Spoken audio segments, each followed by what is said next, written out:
Ilhéus, Bahia, 25 de maio de 2019. 6 anos de relacionamento selados com um sim e um beijo de arrancar suspiros e aplausos.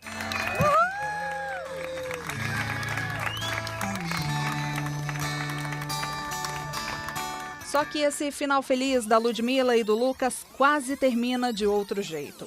É que às vésperas do casamento eles viram a festa planejada longe da cidade natal correr o risco de acontecer com bem menos convidados do que o esperado. Um dia cancelaram 30 voos, outro dia 100 voos, outro dia... Daqui a pouco acabou. E assim, quando acabou o serviço lá em Ilhéus, não pousava a aeronave mais lá em Ilhéus, aí foi a hora da certeza. E eram 15 dias para o casamento.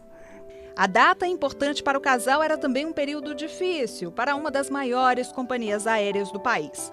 Coincidentemente, na mesma época, a Avianca havia entrado com pedido de recuperação judicial. A notícia pegou todo mundo de surpresa. No desespero, a gente pensou até, vamos adiar, vamos pensar em outra data, vamos ver alguma coisa, porque eu não posso ficar sem esses convidados. Primeiro passo foi providenciar novas passagens para os noivos, claro. Nós tivemos que comprar outra passagem para garantir a nossa ida, porque a gente era, assim, os mais importantes, a gente tinha que estar lá. E a gente, comprando outra passagem, a gente estava dando força para as outras pessoas comprarem outras passagens. Depois, o jeito foi começar um mutirão para encontrar bilhetes num preço em conta. Rolou até uma ajudinha para garantir a presença de alguns convidados.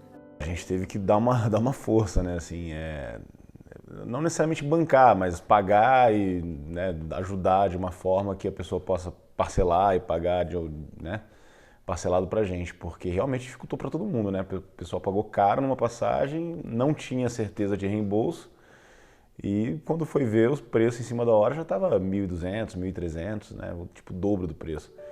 Muitos amigos conseguiram reembolso.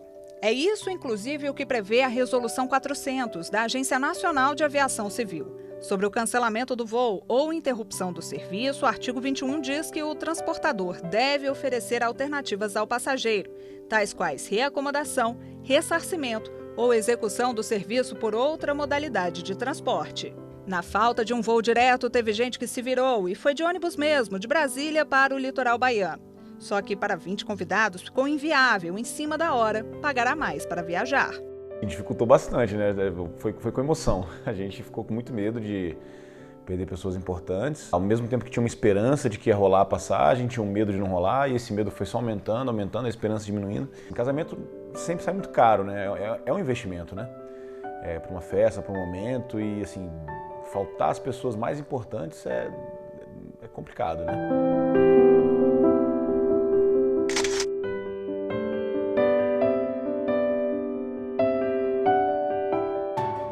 Georges é especialista em direito aeronáutico. Explica que os pedidos de recuperação judicial e as falências de companhias aéreas costumam ser complicados. O processo de falência de uma companhia aérea, ela é diferente, ela é especial de qualquer outro tipo de ramo. Afinal de contas, né, a quantidade de pessoas envolvidas de forma imediata é muito grande. E não apenas as pessoas que eventualmente adquiriram passagens ou seus serviços, seu transporte de carga. Nós temos que pensar principalmente em todo o sistema de aviação civil, que ele fica afetado. E será que processos assim não podem ser previstos com uma certa antecedência?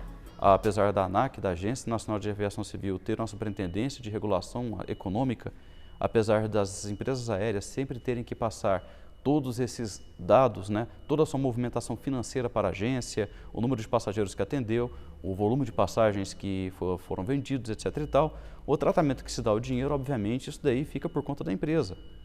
E quando a empresa então começa a emitir sinais de que ela não está dando conta de pagar as coisas básicas para o seu dia a dia, que seriam as tarifas de navegação, as tarifas de comunicação, a questão das próprias tarifas aeroportuárias, o combustível também, obviamente que isso daí começa a engessar a operação. E engessando a operação, isso pode de repente acender a luz amarela no órgão regulador. O dinheiro, quando acaba, ele acaba de uma vez. E quando o dinheiro acaba, obviamente não adianta você querer tentar manter as operações que são caras, que exigem manutenção constante. Não é de hoje que companhias aéreas brasileiras passam por esse tipo de situação. Nas últimas décadas, pedidos de recuperação judicial terminaram com a falência de gigantes como a VASP, a Varig e a Transbrasil. A Avianca, por exemplo, foi uma das 13 no mundo a fechar as portas das aeronaves somente este ano. E olha que não era tranca em automático para voar, não. Pedidos de recuperação judicial podem levar anos. Primeiro, a empresa faz o requerimento à Justiça. Se o magistrado entender que as exigências legais foram preenchidas, determina o processamento da recuperação. Caso a empresa tenha a possibilidade de continuar em operação, precisa apresentar um plano para isso e explicar de que forma pretende quitar as dívidas e de onde vai tirar dinheiro. Na sequência, esse plano é apresentado aos credores, que têm que concordar com os termos da recuperação. Caso o plano não seja aprovado, a falência é decretada. Mas se o plano receber o aval dos credores, a recuperação é concedida e a empresa tem que cumprir os termos estabelecidos. Se eles não forem seguidos à risca durante 2 anos, não tem escapatória e a falência é certa. Alto custo operacional e baixa margem de lucro podem levar uma companhia a enfrentar turbulências econômicas. Aquela política de oferecer lanches como um diferencial a longo prazo também pode causar um rombo no bolso das operadoras. Se um sanduíche no avião chega para cada passageiro por R$4, se for um sanduíche muito barato e realmente representar o custo dele, uma empresa que faça 500 voos por dia, que leva 100 passageiros cada voo, uma média, de repente você tem 50 mil sanduíches, fora a aguinha, fora não sei o quê, multiplica por 4, já dá R$200 mil por dia. Então, se você pega R$200 mil e multiplica por 365, você vai ver que a conta vai ficar muito alta para você fazer esse mimo com um passageiro hoje em dia. Fato é que com a saída da Avianca do mercado restaram menos opções aos consumidores. E muito passageiro percebeu de uns tempos para cá aumento nas tarifas para alguns trechos. Isso já é um processo que vem vindo há algum tempo, a gente tem notado. Eu sou uma viajante frequente, muito frequente, e assim, nos últimos 6 meses tem subido muito. Com certeza aumentou, né? A passagem ficou muito cara. Já era cara, né? Aí eles aproveitaram esse gancho para poder aumentar a passagem. Eu acho que, infelizmente, ainda precisamos ter uma concorrência maior. O que faz baixar preço é a quantidade de oferta no mercado. Nós temos poucas empresas que monopolizam as viagens no país.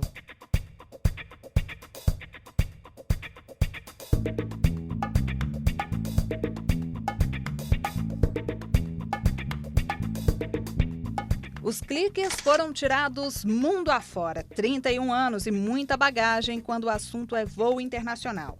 A Késia é daquelas que não se cansa de viajar. Já visitou 65 países nos últimos anos. Para ela, é impossível não comparar preços. Às vezes é muito mais barato você viajar para fora do Brasil do que você viajar aqui. Eu dou um exemplo. Eu tinha amigos em Miami e teve um ano que eu fui diversas vezes. E eu lembro de pagar R$900, R$1.000, São Paulo, Miami, ida e volta. Na época não tinha essa questão da bagagem. Super barato. E se eu for voar hoje, por exemplo, São Paulo, Fortaleza, eu não acho uma passagem mais barata que R$1.500. É claro que se eu ficar procurando, às vezes tem uma promoção ou outra, mas a tarifa padrão. Então aqui, assim, é até desanimador, porque muitas vezes as pessoas estão indo mais para fora do que conhecendo o próprio Brasil, por essa questão dos preços das passagens serem muito caras. E por que será que as passagens ainda variam tanto de preço por aqui? O preço da passagem aérea, em primeiro lugar, ela é sempre verificada em relação ao dólar. Tá? O dólar é o primeiro componente. Por quê? Porque as peças de uma aeronave, todos os equipamentos sempre são em dólar. Praticamente nada é fabricado no Brasil. E, obviamente, você importar isso, você imagina, né? O que é a logística de você enfrentar uma Receita Federal no Brasil, para que você traga essas aeronaves. Temos algumas isenções, temos alguns benefícios também, mas, no geral, são muito poucos. Para o consumidor, a dica é a mesma. Quer passagem barata? Pesquisar antes de realizar a compra é sempre bom. Nós, brasileiros, temos o hábito, até porque é mais fácil e menos custoso, de consultar muitos sites de preço de passagem. E esquecemos que algumas empresas de agências de viagem têm acesso privilegiado a essas passagens. Então, vale a pena pesquisar preço de passagem junto às agências de viagem. Eu já me surpreendi alguma vez que no site tinha um preço e eu consegui comprar por 2/3 daquele preço, mesmo pagando a remuneração da agência de viagem. É uma coisa que a gente deixou de usar, perdeu um pouco o hábito, mas vale a pena você fazer uma pesquisa. Você não tem compromisso. Se o preço não for aquele que você quer, você comprar outro. No próximo bloco, a gente continua falando sobre serviços aéreos no país. A repórter Fernanda Tavares vai mostrar a opinião dos passageiros em relação à cobrança de bagagem despachada. E mais, os direitos de quem passou por overbooking e os dramas de quem teve dificuldades para embarcar com animais de estimação. Não saia daí que o Repórter Justiça volta em instantes.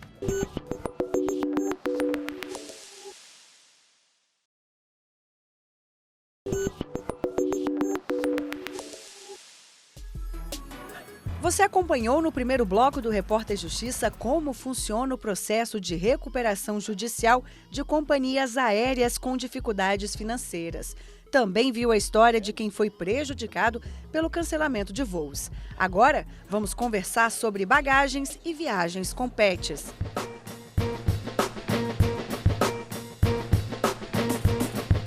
Nas redes sociais, várias fotos e recordações de um período de muita alegria na vida da Maria Isabel. Depois de formada, a jornalista arrumou as malas e partiu rumo a Madrid. Durante alguns meses, estudou bastante em terras espanholas e ganhou um baita conhecimento. Tinha acabado de terminar meu curso de jornalismo na faculdade e sempre quis morar fora e me apareceu a oportunidade de morar na Espanha, então fui na primeira oportunidade. Fui estudar jornalismo espanhol lá. Foi incrível, a gente estuda, a gente conhece as coisas, deu para viajar bastante. Fui com uma mala, voltei com 2, assim, lotadas de coisa. 2 malas cheinhas de lembranças e bem pesadas. Cada uma delas tinha mais de 30 quilos. Para conseguir voltar com tudo, Maria Isabel teve de pagar excesso de bagagem, já que a franquia permitia volumes bem menores. Mas chegando ao Brasil, a jovem percebeu que tinha algo errado. Uma delas chegou com a roda quebrada e a outra nem chegou. A que tinha a maioria dos eletrônicos, então eu estou bem preocupada. Eu fiquei bem chateada com toda a situação, porque eu estava fechando com chave de ouro um ciclo muito importante na minha vida. E aí quando falta aquela bagagem que tem tantas coisas e também tantas experiências e recordações, que me machucou um pouco. E não foi só eu. Na companhia aérea estava uma fila gigante de pessoas que também tiveram a bagagem extraviada. Maria Isabel notificou a companhia aérea. Um processo foi aberto para descobrir onde a mala extraviada foi parar. Ela aguarda o prazo, que é de 21 dias em casos de voos internacionais, para saber se a bagagem vai mesmo ser devolvida. Eu quero fazer as coisas o mais pacificamente possível, então eu espero que chegue tudo e tudo inteiro, porque tinha muitas garrafas de vinho ali. Então, se quebra, que isso vai ser um transtorno danado, não só pelas garrafas quebradas, mas também por toda a bagunça que vai fazer dentro da mala. Mas eu espero que termine tranquilo, eu não sou de procurar problema nem nada, então se minha mala chega e chega bem, então eu estou feliz. Esta advogada lembra, no entanto, que nem sempre esse prazo é cumprido. Nesse período em que o consumidor ele fica desassistido porque perdeu a mala, perdeu seus objetos pessoais, a companhia ela tem que prestar uma assistência material. Mas essa assistência material ela vai ficar de acordo com cada companhia aérea. Então tem que ver quais que são as regras da companhia aérea para esses casos. Não achando a companhia aérea a mala nesse prazo de 7 dias para voos nacionais e 21 dias para voos internacionais, ela tem 7 dias para indenizar o consumidor do extravio da bagagem. Todo cuidado por parte do passageiro é pouco. Para evitar transtorno, o ideal é fazer como a Maria Isabel, que antes de embarcar, tratou de tirar fotos e listar tudo que tinha na mala. Para o consumidor ele se resguardar, é importante que ele sempre faça uma listinha dos itens que estavam dentro das malas, se possível tirar uma foto, fazer uma gravação do que estava dentro da mala, para posteriormente ele poder cobrar da empresa e demonstrar que de fato esses itens estavam dentro da mala que foi extraviada. E por falar em malas, reclamação não falta quando o assunto é o valor cobrado para despachá-las. Não tem como, né? Isso causa revolta em qualquer pessoa. Como a gente compra muita passagem, né, e despacha muita bagagem, eu não estou achando vantagem, não. Já pago por uma passagem tão cara, certo? Então acho que deveria voltar à gratuidade. A alegação das companhias é a de que a cobrança é uma forma de baratear as passagens para os consumidores, que não têm o costume de despachá-las. Mas muitos passageiros sequer notaram reduções no valor final. O que a gente esperava é que, pagando pela bagagem, a passagem ficaria mais barata, e não é o que ocorreu. Foi uma mentira que novamente pregaram na gente. Hoje, cada passageiro pode levar sem custo adicional uma bagagem de mão.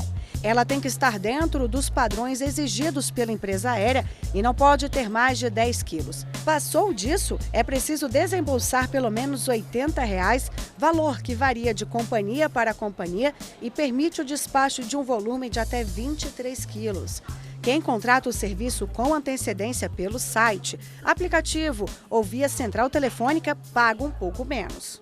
Essa taxa também ela não tem nenhuma previsão legal do que seria abusiva ou não. Mas ficou liberado para as empresas estipularem o preço que elas quiserem, o preço que for conveniente para elas, por uma questão de concorrência entre as empresas, para proporcionar para o consumidor até uma questão de verificar o que é mais barato, o que não é, e a partir disso escolher a companhia aérea que ele quer viajar. Viajar, principalmente nas férias, para muita gente é como realizar um sonho. Muitos passageiros se planejam, pagam prestações para estar com tudo quitado antes do embarque. E isso pensando sempre na viagem perfeita, não é mesmo? Mas infelizmente, o consumidor volta e meia ainda passa por alguns problemas. O overbooking é um deles. Imagina você chegar até aqui e receber a notícia de que o seu voo está cheio e desta vez você não poderá embarcar. E aí, como que fica? Apesar de ser proibida a prática de overbooking, muitas companhias aéreas ainda vendem mais assentos que a própria capacidade das aeronaves. Seria uma possível tentativa de se antecipar a possíveis cancelamentos e desistências dos compradores. Mas, segundo especialistas, esse tipo de abuso tem uma explicação. É que companhia aérea nenhuma quer deixar o avião assim, parado no estacionamento do aeroporto. No caso de acontecer, o consumidor ele tem alguns direitos também. Então, o que acontece? Quando a empresa verifica que não está cabendo o quantitativo de consumidores, de passageiros dentro do avião, ele deve primeiramente ofertar de uma forma pacífica para os passageiros se alguém se propõe a pegar um outro voo ou não.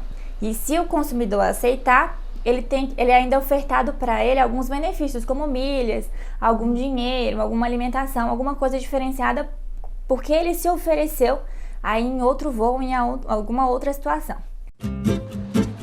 O Repórter Justiça vai contar agora a história da Marina.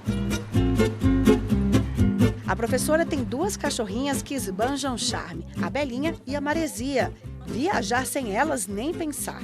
No fim do ano passado, todo mundo embarcou tranquilamente, mas na volta para casa, a companhia aérea informou que as casinhas das cadelas estavam fora dos padrões. Por sorte, Marina teve tempo de ir ao pet mais próximo do aeroporto e conseguiu comprar 2 novas caixas.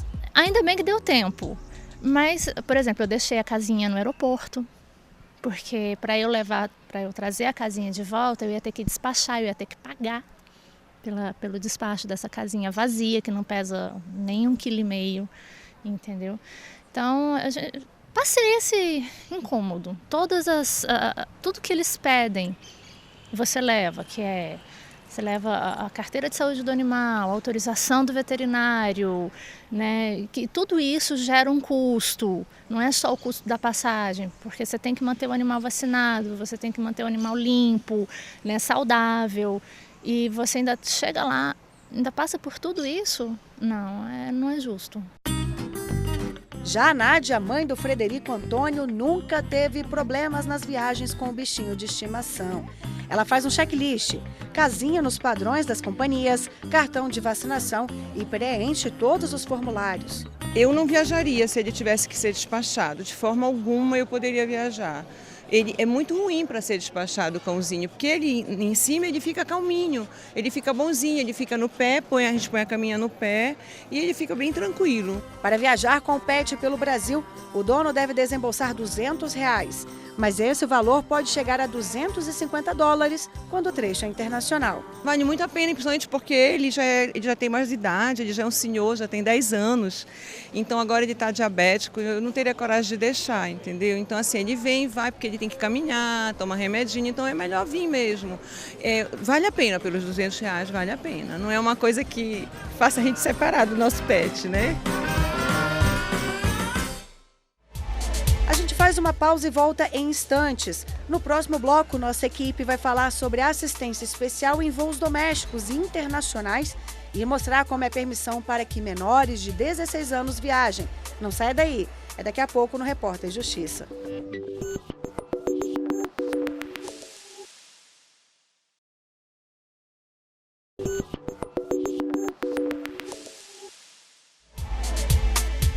No bloco anterior do Repórter Justiça, você viu o que os passageiros devem fazer nos casos de extravio de bagagem.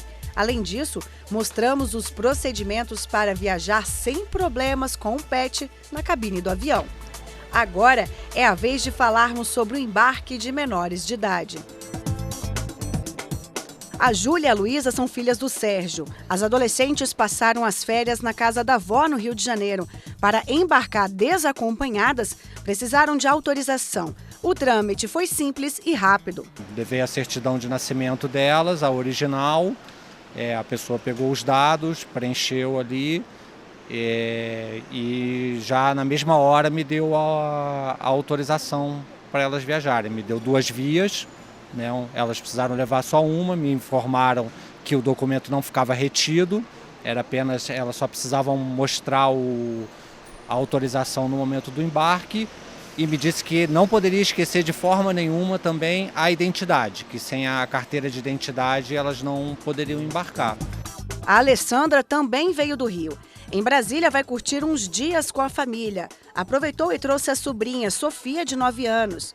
O pai da menina providenciou a documentação exigida e autenticou tudo em cartório. Eu nem precisei ir no cartório. O pai dela só pegou meus dados, o número de documentos, levou no cartório e fez tudo tranquilo.